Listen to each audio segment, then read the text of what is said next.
Usa ka 4-month-old nga baby sa San Jose, Dinagat Islands, milagrong naluwas atol sa pag-igo sa Bagyong Odette. Kini ug mga kasinatian sa pipili ka mga residente sa mong lungsod sa report ni Cyril Chavez.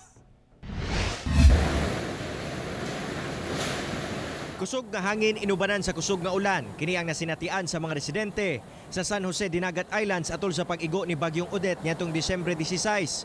Sa kuha ni Linbert Laguda II sa evacuation center sa Barangay Aurelio, makita gayod nga ang mga atop daw papel nga gipangkumot, samtang ang mga bakal nga pundasyon sa atop gipangpilo sa kusog nga hangin. Ang mga residente nag-ihay na lamang og panggawas sa ilang mga tent ug midiskarte aron makalingkawas. Ang uban, nagbutang na og bangko ingon man kutson sa ilang ulo aron lamang malikay sa mga posibleng debris nga dala sa hangin. Kinisab ang kuha ni Aljuri Balyero sa ilang balay. Tataw ang kusog nga hangin nga adunay ulan.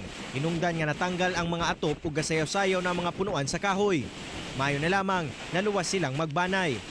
Usa si Raiza Cabriana sa mga naabtan sa Bagyong Odette sa evacuation center.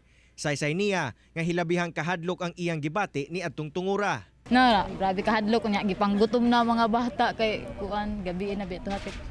Nagsige nagkurog naghilak ng mga bata jud as in.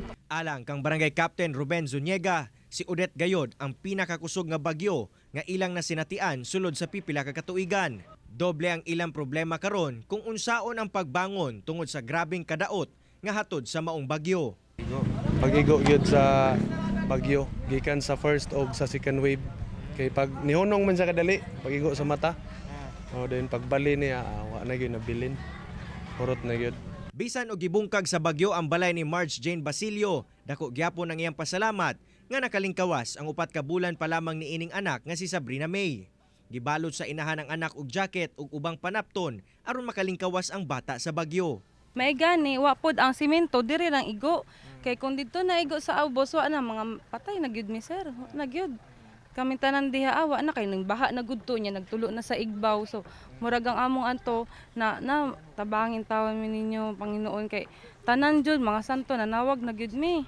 Sobra usa ka semana nagikan sa pag-igo ni Bagyong Odette apan ang mga residente dinhi sa Purok 5 sa Barangay Aurelio, San Jose, Dinagat Islands wala gyapon nakabangon sa trahedya. Sagad sa mga balay puros pader na lamang ang nahibilin ug ang ilahang mga atop nangatanggal na tungod sa kusog nga hangin dala sa bagyo. Ang mga kakahuyan nangatumba, busa ang mga dalan puno sa kahoy ingon man basura gikan sa kadagatan nga gihatod sa bagyo.